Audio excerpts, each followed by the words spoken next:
Alright guys, so what on earth is this ugly thing? Well, if you guessed it's a tester because they're not going to put a tester in the real box, you'd be correct.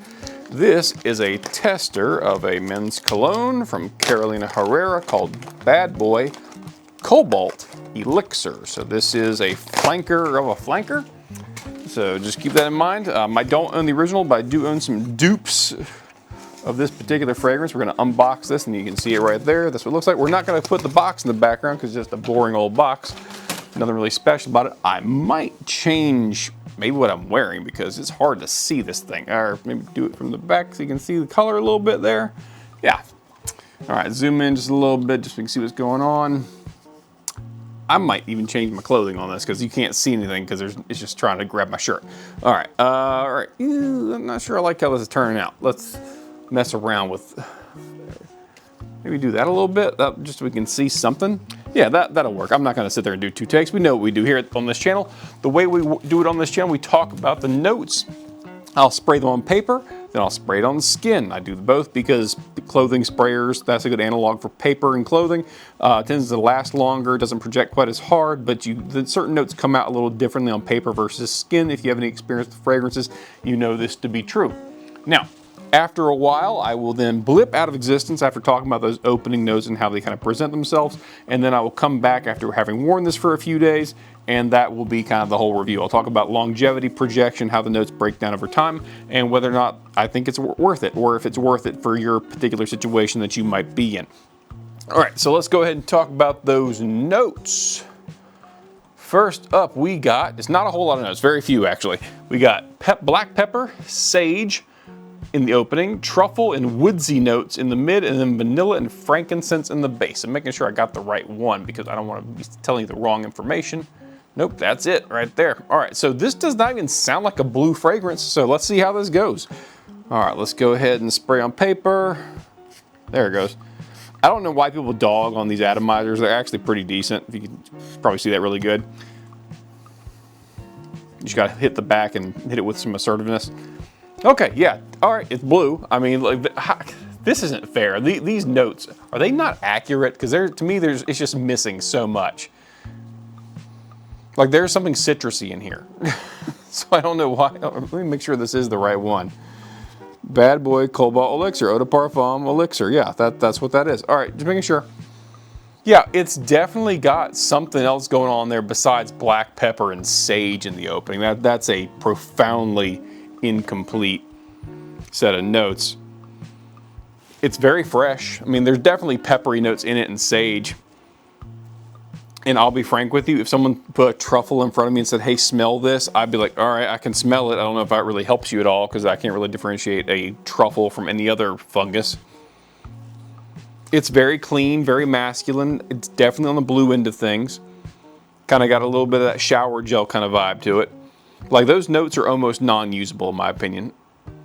I mean, there's a little bit of sage and a little bit of black pepper, but primarily what I'm getting is something citrusy and aromatic. It's nice, it's very clean. If you were just look at the notes, you would think this is a very dark kind of fragrance. A lot of wood, truffle, black pepper, frankincense at the base.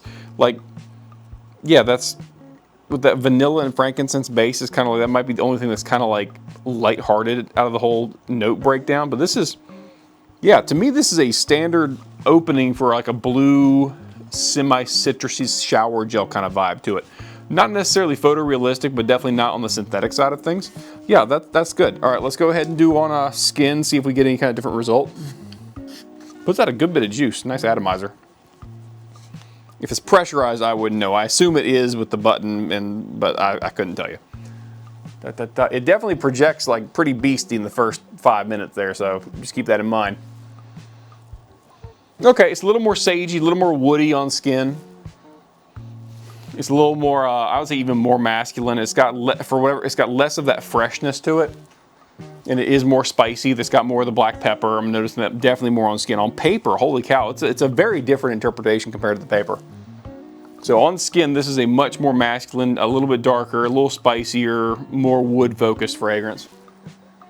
And yeah, they're both nice. So if you spray on your clothing, you're probably gonna get more of like that citrus vibe I discussed. And if you spray on skin, you're gonna get a darker, more close to what they list as those notes. But yeah, that's really nice, really pleasant. I'm gonna go ahead and blip out of existence, and I'll come back and talk about how the notes break down over time, as well as things like projection, longevity, and all that fun stuff. And yeah, I'll be right back. All right, we're back with Bad Boy Cobalt Elixir. I've worn it. I've loved this. This is one of my favorites that I've gotten recently. I'm enjoying it a lot. Performance-wise, it's great. Does everything I want it to do.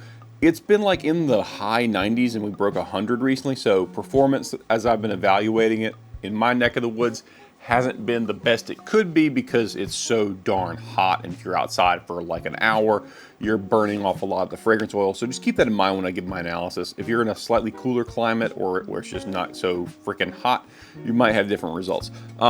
As far as the note breakdown goes, again, I'll say there's something citrus and blue in the opening that's not listed in those notes that you're seeing on the top right or top left, depending on where I choose to put it. The sage is definitely there in the opening, but it's definitely a blue fragrance in the opening with the black pepper. Now that black pepper, I will go ahead and say, it probably takes away some of the mass appeal of an otherwise just general mass appeal DNA blue fragrance. Not in a bad way, just in a mature, more masculine way. So it makes it, for me, I'm nearly 40, it makes perfect sense for me. I enjoy it. I like the spicy, I like the pepper, adds a little bit of earthiness to the whole tone.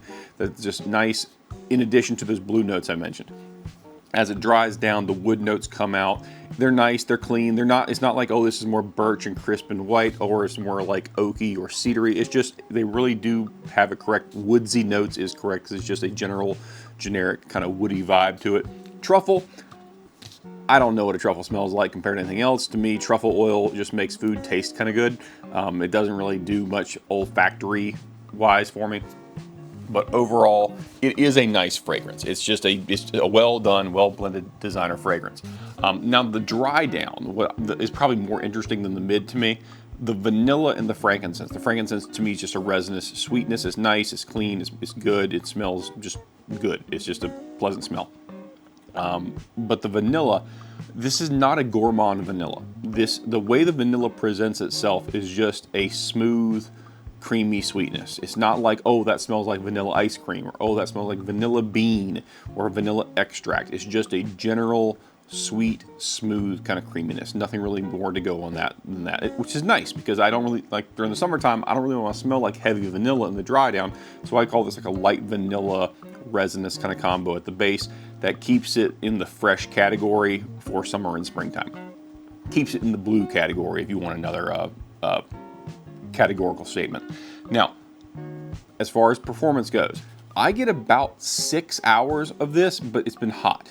I imagine it will get better performance as the weather cools down, or if I'm wearing it more inside for the long term. The dry down, I got about 8 hours one day when I was mostly inside wearing this, and that was about 3 to 4 hours at most of good projection, and then it kind of tamps down to a skin scent by the end of that 4th hour, and it's just nice. It's pleasant. It does the job.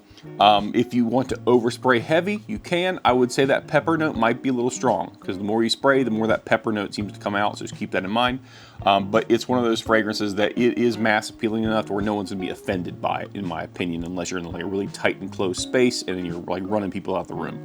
But yeah, overall, great fragrance from Carolina Herrera, Bad Boy Cobalt Elixir.